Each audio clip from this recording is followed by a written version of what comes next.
میرے نبی پاک صلی اللہ تعالی علیہ وسلم رجب سے رمضان کا استقبال کی تیاری کرو. جب رجب کا مہینہ آتا تو آپ اللہم بارک لنا فی رجب و شعبان وبلغنا رمضان، یا اللہ ہمارے رجب شعبان میں برکت دے اور رمضان کا مہینہ ہمارے نصیب فرما. اللہم سلمنا لرمضان، اے اللہ ہمیں رمضان تک سلامتی کے ساتھ پہنچا دے. وسلمہ لنا، اور اسے سلامتی کے ساتھ ہم تک پہنچا دے. وتسلمہ منا، پھر ہمارے روزے اس میں قبول بھی فرما لے. اتنی جلد پہلے سے رمضان کا استقبال فرماتے. شعبان کا چاند خود دیکھنے کی کوشش فرماتے تھے، شعبان کے چاند کو خود دیکھنے کا اہتمام فرماتے تھے. اور چاند نظر آ جاتا تو روزہ رکھتے تھے. شعبان کا، یکم شعبان کا چاند نظر نہیں آتا تھا تو روزہ نہیں رکھتے تھے. چاند نظر آ جاتا تھا شعبان کا تو رمضان کے استقبال کے لیے روزہ رکھتے تھے. اور رمضان قرآن کا مہینہ ہے. شہر رمضان الذی انزل فیہ القرآن، رمضان کا مہینہ جس میں قرآن اترا. حالانکہ یہ ہونا چاہیے رمضان کا مہینہ جس میں روزہ فرض ہوا. وہ آگے کہا فمن شہد منکم الشہر فلیصم، پھر جو مہینے کو دیکھ لے پالے تو روزہ رکھے. لیکن رمضان کا تعارف کیسے ہے؟ رمضان کا مہینہ جس میں قرآن کو اتارا گیا. رمضان کا تعارف قرآن سے ہے. یہ اشارہ ہے کہ یہ مہینہ قرآن کا ہے. اس میں قرآن اترا، اس میں تورات اتری، اس میں زبور اتری، اس میں انجیل اتری، اس میں صحف ابراہیم اترے، صحف موسیٰ اترے. لہٰذا امت کو خاموش پیغام دیا ہے کہ رمضان قرآن کے ساتھ گزارو. موبائل بند کر دو، لیپ ٹاپ بند کر دو، فیس بک بند کر دو، سوشل میڈیا بند کر دو، یہ ٹاک شوز بند کر دو، 1 مہینے کے لیے ٹی وی بند کر دو، اخبار بند کر دو. بس قرآن کے ساتھ بیٹھ جاؤ. مرد یا عورت قرآن کے ساتھ تلاوت بھی کرو اور پشت مقرر کر کے ترجمہ بھی پڑھو. بھائیو بہنوں، میرا درد ہے، میرا دکھ ہے، ہم قرآن سے بہت دور ہو گئے ہیں. ہم قرآن سے بہت دور ہو گئے ہیں. ہم نے قرآن رکھ لیا صرف ختم پڑھنے کے لیے، فاتحہ پڑھنے کے لیے، یا کسی کی دکان کھلتی ہے تو یاسین پڑھنے کے لیے. ہم نے قرآن فال نکالنے کے لیے، ہم نے قرآن اموات پر پڑھنے کے لیے. یہ ساری باتیں کرو، لیکن قرآن کا موضوع تو ہدایت ہے. قرآن کا موضوع تو ہدایت ہے، اور ہدایت ملتی ہے قرآن پڑھنے سے، اور صرف پڑھنے سے نہیں، سمجھنے سے کہ اللہ کیا کہہ رہا ہے. میں یوں کہتا ہوں، اگر آپ کو سارے قرآن میں کوئی تکلیف ہو رہی ہے تو پورے قرآن میں ٹوٹل 89 80 جمع 9 99 89 صرف 99 دفعہ میرے اللہ نے کہا ہے یا ایھا الذین آمنو، اے ایمان والو. تو اللہ کیا کہہ رہا ہے؟ مجھ سے بات کرنے لگا ہے. یا ایھا الناس، پوری دنیا سے بات. یا ایھا الذین کفروا، کافروں سے بات. یا اہل الکتاب، عیسائیوں سے بات، یہودیوں سے بات. یا ایھا الذین ہادوا، یہودیوں سے بات ہو رہی ہے. لیکن یا بنی آدم، ساری دنیا سے بات ہو رہی ہے. لیکن آپ کہتے ہیں نا یا ایھا الذین آمنو. تو اس کی مثال ایسے جیسے آپ سب بیٹھے ہوئے. اب کتنے بیٹھے؟ میں کہتا ہوں بھائی نواز صاحب ذرا میری بات سنیں. میں ان کو یہاں بلا لیتا ہوں، یوں بات شروع کر دیتا ہوں. آپ سب کے دل میں آئے گا کوئی خاص بات ہے، تو خاص بات ہو رہی ہے نا، خاص بات ہو رہی ہے. میرا رب قرآن کے 30 پاروں میں، میں قربان جاؤں کتنے تھوڑے ہمیں اللہ نے حکم سنا ہے، صرف 89 دفعہ اے ایمان والو، اے ایمان والو، اے ایمان والو، اے ایمان والو. اس کے بعد اللہ کیا کہتا ہے؟ اللہ کے واسطے اتنا تو پڑھ لو کہ اللہ تو کیا کی جانا رس. اور اس میں ہر دفعہ نیا حکم نہیں ہے، ایک ہی حکم کئی دفعہ آیا ہے. یا ایھا الذین آمنوا اتقوا اللہ حق تقاتہ، یا ایھا الذین آمنوا اتقوا اللہ ولتنظر نفس ما قدمت لغد واتقوا اللہ، یا ایھا الذین آمنوا اتقوا اللہ وآمنوا برسولہ. اتقوا اللہ، اتقوا اللہ، اتقوا اللہ، تکرار کے ساتھ. تو میرے بھائی بہنوں، اتنا تو قرآن دیکھ لو کہ یا ایھا الذین آمنوا کے بعد اللہ کیا کہتا ہے، کیا کہہ رہا ہے. جس کا ترجمہ پسند ہے اس کا پڑھ کے دیکھ لو کہ میرا اللہ مجھ سے کیا کہتا ہے. اللہ کے واسطے قرآن سے دوری ختم کرو. قرآن سے اخبار پڑھنے کے لیے بھی ٹائم ہے، ٹاک شو دیکھنے کے لیے بھی ٹائم ہے، فضولیات کے لیے بھی ٹائم ہے. کرو، آدھا گھنٹہ نکال لو، آدھا گھنٹہ، 15 منٹ، 10 منٹ، چلو ایک آیت. تو میرے بھائی بہنوں، اس مہینے کو قرآن کا مہینہ بناؤ. فمن شہد منکم الشہر فلیصم، مہینہ آ گیا، روزہ رکھو. فمن کان مریضا علی سفر فعدۃ من ایام اخر، مریض ہو سفر میں ہو بعد میں رکھ لو. ایک لفظ اور ہے وَلِتُكْمِلُوا الْعِدَّةَ، اس مہینے کو مکمل کرو، پورا کرو. لیکن لفظ ہے کمال. کمال کا کیا مطلب ہوتا ہے؟ صفات میں پورا کرنا. تمام کا کیا مطلب ہوتا ہے؟ اجزاء میں پورا کرنا. روزے کو کمال تک پہنچانے کے لیے 4 چیزوں کو چھوڑنا ہوگا. 4 چیزیں اگر ہیں، نہیں ہیں تو مبارک، ہیں تو چھوڑنا ہوگا. میرے نبی نے فرمایا جو شراب پیتا ہے اس کا روزہ اوپر نہیں جاتا ہے. تو اگر کسی کو عادت ہے توبہ کرے. پھر شرابی تو تھوڑے ہیں، جو ماں باپ کا نافرمان ہے اس کا روزہ اوپر نہیں جاتا ہے. یہ بہت زیادہ ہیں. ماں باپ کی نافرمانی تو جنگل کی گھاس کی طرح پھیلی ہوئی ہے. شاید ہی کوئی خوش قسمت ماں باپ ہوں گے جن کی اولاد ان کی آنکھوں کی ٹھنڈک ہوگی، ورنہ آج کل اولاد سینے کا کانٹا بنے ہوئے ہیں اور کانٹے کی طرح چبھے ہوئے ہیں، خنجر کی طرح کاٹ رہے ہیں. ماؤں کو روتے دیکھا ہے، تڑپتے دیکھا ہے، ماں باپ کو. مجھے ایک باپ کہہ رہا ہے، باپ میرے علاقے کے زمیندار فوت ہو گئے، پرانا تعلق، میرا پتر اگ چ سڑتا پہ ہوئے تو میں دعا نہ کرے سا بچ کر. ہاں میرے سامنے بیٹھ کے کہ مولانا صاحب دی ماں بھی آندی ہے جی اگ سڑتا پہ اسی تو میں نہ اکساں اللہ سا میرے پتر نو بچاؤ. تو ماں باپ کی نافرمانی یہ روزے کو نہیں پورے دین کو روک دیتی ہے، پورے دین کو روک دیتی ہے. صرف روزہ نہیں ہے، پورا دین رک جاتا ہے. ایک صحابی علقمہ رضی اللہ تعالیٰ عنہ، ان کی بیگم کا پیغام آیا ہے کہ میرے خامن مر رہے ہیں، کلمہ نہیں پڑھا جا رہا. صحابی جن کے بارے میں اللہ کہتا ہے کلن وعد اللہ الحسنى، میرے محبوب تیرا ہر صحابی جنتی. وعدہ کیا ہے؟ وعدہ. ان کی خطائیں معاف، یہ نہیں کون سے گناہ نہیں ہوئے تو ہم نے معاف کر دیا، آپ کی طفیل معاف کر دی. تو آپ دوڑے ہوئے گئے، کہا بیٹا کلمہ پڑھو. کہا جی نہیں پڑھا جا رہا، بول رہے ہیں کلمہ نہیں پڑھا جا رہا. آپ نے پوچھا ماں باپ میں کون ہے؟ کہا جی ماں. آپ نے پوچھا ناراض ہے؟ کہا جی ناراض ہے. ہم بولو وہ آ گئیں. تو آپ نے پوچھا علقمہ کی ماں تم ناراض ہو بیٹے سے؟ کہا جی ناراض ہو. کیوں ناراض ہو؟ اب وجہ سننا، آج کل کی وجہ نہیں، وجہ سننا. کہا یا رسول اللہ میرا بچہ بہت نیک ہے، رات کا اٹھنے والا تھا، دن کا روزے والا تھا، لیکن مجھ سے بات بدتمیزی سے کرتا تھا، سخت لہجے میں بولتا تھا. مجھے اس کا دکھ ہے، اس نے اپنی زبان سے میرا دل توڑا، زخمی کیا. اللہ اللہ. آج کی طرح نہیں کہ ماں باپ کو دھکے دیے جا رہے ہوں، گالیاں دی جا رہی ہیں، صرف اتنا کہ یہ مجھے بدتمیزی کے ساتھ مجھ سے بولتا تھا. تو آپ نے کہا معاف کرو گی؟ کہ میرا جی نہیں چاہتا. آپ نے کہا میں آگ لگا دوں اس کو، پھر سفارش کرو گی؟ کہا نہیں اتنی تو ناراض نہیں کہ آگ میں جلتا دیکھو. کہا پھر اگر تو نے اسے معاف نہ کیا تو اللہ اسے آگ میں جلا دے گا. کہا اچھا میں معاف کرتی ہوں، میں معاف کرتی ہوں. آپ نے کہا بیٹا کہو لا الہ الا اللہ. تو ان کی زبان سے نکلا لا الہ الا اللہ اور جان نکل. پھر آپ نے ان کا جنازہ پڑھا اور جنازے کے بعد آپ نے اعلان فرمایا جس نے ماں باپ کو تکلیف دی اس پہ اللہ کی لعنت، فرشتوں کی لعنت، زمین آسمان کی لعنت. نہ ان کی نماز قبول ہے، نہ روزہ قبول ہے، نہ حج قبول ہے. تو روزے کو روکنے والی چیز ہے شراب، ماں باپ کی نافرمانی. لیکن ماں باپ سے بھی کہتا ہوں ایسے رویے مت اختیار کرو کہ اولاد گستاخ ہو جائے. آج کے 90% ماں باپ اپنی خطاؤں سے اولاد کو گستاخ بنا رہے ہیں. انہیں پتہ نہیں ہے کہ اولاد کو لے کے کیسے چلنا ہے. تربیت چڑھائی چڑھنے کو کہتا ہے، رب واسے ہے تربیت، اور چڑھائی چڑھنے میں پسینے آتے ہیں، بدن ٹوٹتا ہے. اور آج کی تربیت ہے ڈنڈے مارو بے عزت کرو، ڈنڈے مارو بے عزت کرو، چاہے ماں باپ ہو، چاہے اسکول ہو، چاہے مدرسہ ہو، چاہے وہ مکتب ہو، بے عزت کرو. یہ چیز گستاخی پیدا کرتی ہے.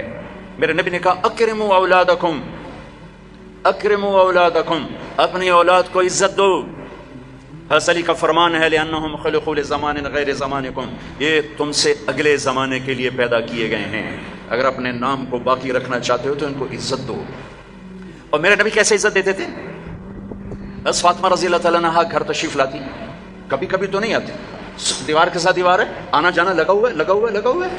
جتنی دفعہ آتی ہیں اور جب آتی ہیں، جتنی دفعہ آتی ہیں اور جب آتی ہیں، میرے نبی کھڑے ہو جاتے ہیں، 4 پیر کھڑے ہو جاتے ہیں، کھڑے ہو جاتے ہیں.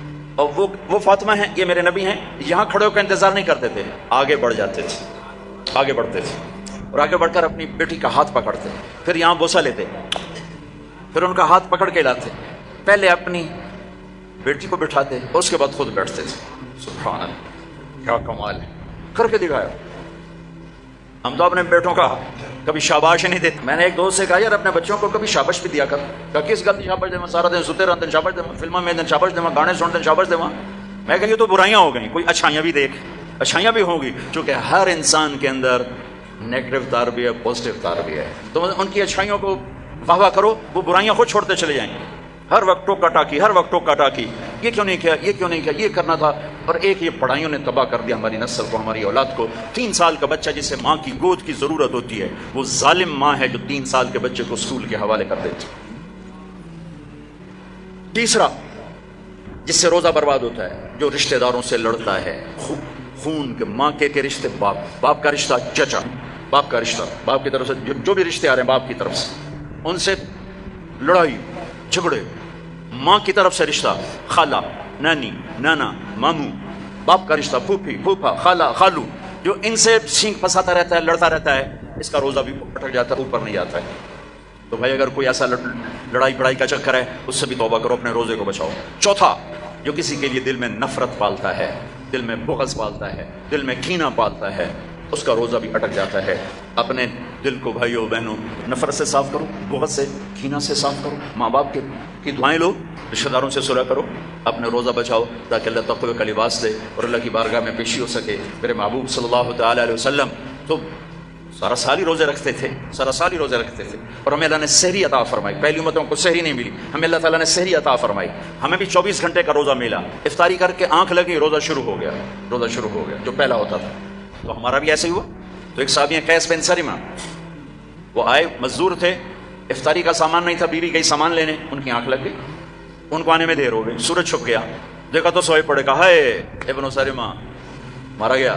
کیا ہوا؟ کہ روزہ شروع ہو گیا۔ روزہ شروع ہو گیا، تو وہ دوپہر کو بے ہوش ہو گئے، اور ایک روایت میں تھا نماز پڑھنے گیا، گر کے بے ہوش ہو گئے۔ اللہ کے نبی کو پتہ چلا، بہت غمگین ہوئے، تو اللہ نے قرآن اتار دیا، چل میرے محبوب تیری امت کو اجازت ہے سحری تک کھاؤ، سحری تک کھاؤ۔ تو اللہ نے ہمیں سحری عطا فرمایا۔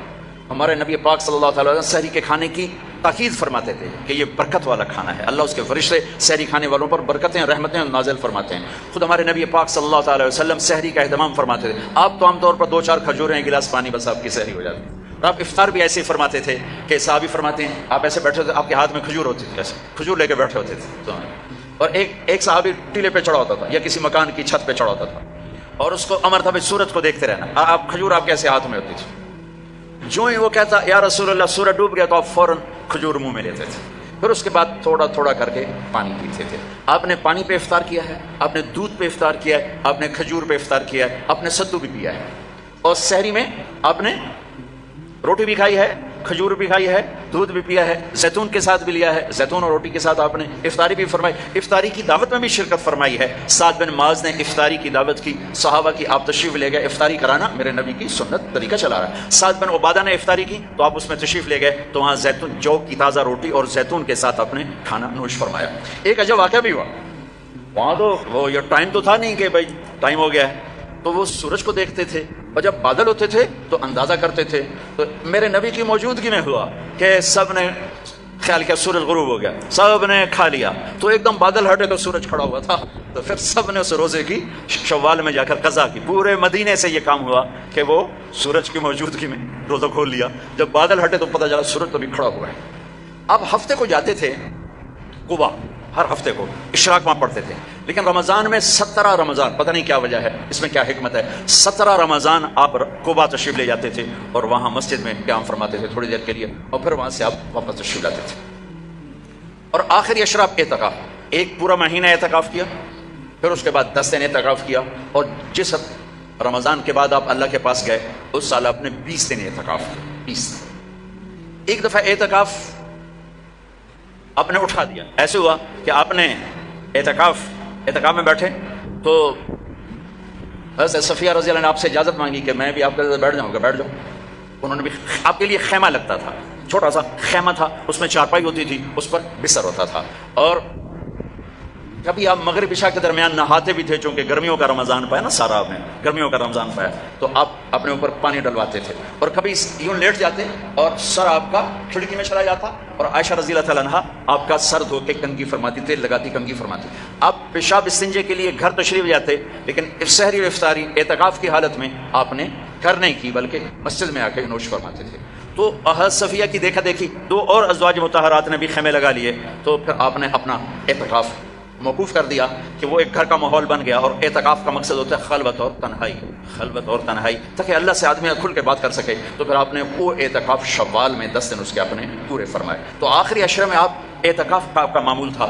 اور ایک چیز آپ نے ہمیں دی، تراویح کی نماز، 3 دن آپ نے نماز پڑھائی، اور چوتھے دن مسجد بھر گئی، باہر بھی جگہ نہ ملی، تو آپ آئے ہی نہیں، سحری تک لوگ بیٹھے رہے۔ تو آپ سحری کے قریب آئے تو آپ نے فرمایا میں دیکھ رہا تھا تم سارے آئے ہوئے تھے، لیکن میں اس لیے نہیں آیا کہ مجھے ڈر لگا کہیں تمہارے اوپر یہ نماز فرض نہ ہو جائے، تکلیف سے بچانے کے لیے نہیں۔ تو پھر اللہ کے نبی کے دور میں صحابہ 5-5 6-6 کی ٹولیاں بنا کر قرآن سنتے تھے، اور کوئی یہاں کوئی یہاں کوئی یہاں، اور اور رکعت متعین نہیں تھی، کوئی 10 پڑھ رہا ہے، کوئی 8 پڑھ رہا ہے، کوئی 12 پڑھ رہا ہے، کوئی 20 پڑھ رہا ہے۔ صدیق کے دور میں بھی ایسے ہی تھا کہ سارے مختلف ایسے پڑھتے تھے، تو عمر رضی اللہ تعالیٰ عنہ نے اپنے دور میں پھر کہا ان سب کو میں جمع کروں گا، سب کو جمع کر کے اور ابی بن کعب رضی اللہ تعالیٰ عنہ کو امام بنایا، اور آپ نے 20 تراویح باقاعدہ قرآن کے پورے ختم کے ساتھ اس کو آپ نے شروع فرمایا، اور ادھر عبداللہ بن صائب رضی اللہ تعالیٰ عنہ کو خواتین کا امام مقرر فرمایا کہ وہ ان کو تراویح پڑھائیں اور اس میں قرآن سنائیں۔ یہ جو حرم شریف میں دعا ہوتی ہے ختم قرآن کی نا، آخری رکعت میں قل اعوذ برب الناس، یہ دعا حضرت عثمان نے شروع کروائی کہ جب قرآن ختم ہو رہا تھا اور آخری 2 رکعت رہ گئیں تو آپ نے حافظ سے کہا جب قرآن ختم کرو تو دعا کرنا۔ انہوں نے کہا جی کیا دعا کروں؟ کہ جو تیرے دل میں آیا کرنا ہے۔ تو بھائی یہ حضرت عثمان رضی اللہ تعالیٰ عنہ کی سنت ہے کہ پھر انہوں نے یہ دعا منگوانا شروع فرمائی، اور اس وجہ سے اب تک یہ امت کا معمول چلا آ رہا ہے۔ اچھا، یہ جو ہم 2-4 تراویح کے بعد بیٹھتے ہیں اور ایک چھوٹی سی دعا پڑھتے ہیں اور پھر کھڑے ہو جاتے ہیں، یہ ترویح ہوتا ہے تھوڑی دیر آرام کرنا، ترویح تھوڑی دیر آرام کرنے کو کہتے ہیں ترویح، ٹھیک ہے، اور اس کی جمع تراویح۔ مکے والے کیا کرتے تھے؟ 4 تراویح پڑھنے کے بعد ایک طواف کرتے تھے، پھر 4 رکعت پڑھتے تھے، پھر ایک طواف کرتے تھے۔ انہوں نے تو ساری رات لگ جاتی ہے، وہ جا کے سحری میں مشکل سے جا کے ان کی تراویح ختم ہوتی تھی۔ جب مدینے والوں نے دیکھا یہ تو طواف کرتے ہیں تراویح پڑھتے ہیں، ساڑھے بولتا بیت اللہ ہے نہیں، آپا کی کریے، انہوں نے 20 کی 40 کر دی، وہ کبھی 40 رکعت پڑھتے تھے۔ بڑھانے میں کوئی منع کوئی نہیں، چونکہ صلاۃ اللیل مثنی مثنی، تو وہ ان کے مقابلے میں 40 رکعت پڑھتے تھے۔ حافظ عطیہ سالم رحمۃ اللہ علیہ تھے، مسجد نبوی کے بہت بڑے عالم اور بڑے، ان کا حلقہ تھا، میں ان کے درس سے بڑا فائدہ اٹھایا، ان کے درس سے میں نے بہت فائدہ اٹھایا۔ میں جب حج پہ جاتا تو لمبا عرصہ ٹھہرنا ہوتا تھا، تو میں ان کے مغرب سے عشاء روزانہ بیٹھتا تھا، اور وہ بندہ علم کا ایک بحر ذخار تھا، ان کے درجے بولا، میں ملا بھی ہوں۔ تو انہوں نے ایک رسالہ لکھا ہے تراویح پر، کاش اس کا اردو ترجمہ ہوتا تو میں آپ کو کہتا اسے پڑھو۔ تو اللہ نے ہمیں ایک تراویح کی نماز عطا فرمائی، جس کے ہر سجدے پر حدیث میں آتا ہے 1500 نیکی لکھی جاتی ہے۔ ایک سجدہ کتنی؟ اور ہر سجدے پر ایک گھر بنتا ہے، کس چیز کا؟ سرخ یاقوت۔ کتنا بڑا ہوتا ہے؟ 60,000 سونے چاندی کے دروازے ہوتے ہیں۔ ہر سجدے پر کیا ملتا ہے؟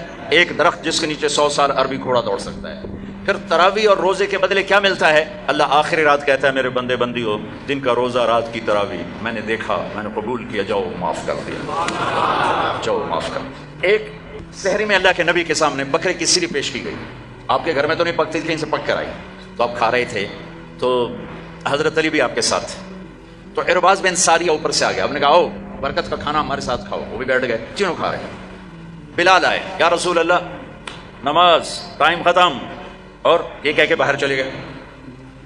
اذان دینے سے پہلے پھر دیکھنے آئے کہ چھوڑ دیا کھانا تو اذان دو، آئے تو آپ ابھی کھا رہے تھے، انہوں نے کہا یا رسول اللہ واللہ لقد اصبحت، اللہ کی قسم ٹائم ختم ہو گیا، یعنی صبح ہو گئی۔ تب نے تیرا بھلا ہو جائے، ارے بلال صبح نہیں ہوئی تھی، تیری قسم کی وجہ سے اللہ نے اسے پہلے نکال دیا کہ تیری قسم جھوٹی نہ پڑ جائے، تیری قسم پر اللہ نے اسے پہلے نکال دیا۔ اور اس پر حضرت علی نے بعد میں فرمایا اگر بلال قسم نہ اٹھاتے تو جب تک میرے نبی کھاتے رہتے صبح نہیں ہونی تھی۔ عبید رضی اللہ تعالیٰ عنہ دیگ بنا رہے تھے، دیگ، تو میرے نبی کو دستی کا گوشت بڑا پسند تھا، تو آپ نے کہا عبید ناولنی الذراع، مجھے دستی تو پکڑانا، تو انہیں ایسے نکال کے دے دی، تو آپ نے اس کو یوں پکڑا ہڈی کے دونوں کناروں سے ایسے، اور دانتوں سے کاٹ کاٹ کے کھایا اور پھینک دیا۔ عبید ناولنی الذراع، دستی پکڑانا، انہوں نے پھر نکال کے دے دی، آپ نے پھر یوں پکڑا اور تو بکرے کی دو ہی ہوتی، آپ نے کہا ناولنی الذراع، عبید مجھے دستی پکڑانا، وہ کچے نکلے، یا رسول اللہ بکری کی تو دو ہی ہوتی۔ آپ نے کہا ارے عبید اگر تو ہاتھ ڈال دیتا تو جب تک میں کہتا رہتا مجھے اللہ دستیاں نکال کے کھلاتا رہتا۔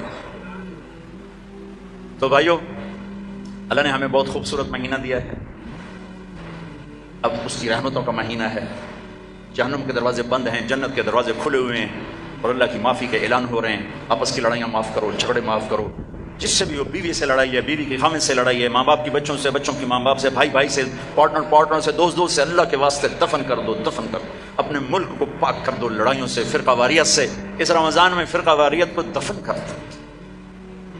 یہ آگ جو بھڑکی ہے مجھے پتہ ہے میں کہاں بجھا سکتا ہوں، لیکن میں وہ ابراہیم علیہ السلام کی آگ پہ کبوتر نے 2 چونچ پانی ڈالا تھا، بس میں وہ کبوتر بننے کی کوشش کر رہا ہوں کہ بجھے نہ بجھے میں اللہ کو کہہ تو سکوں گا یا اللہ میں نے تو پانی ڈالنے کی کوشش کی تھی، لیکن بھڑکانے والے زیادہ ہیں، بجھانے والے تھوڑے ہیں۔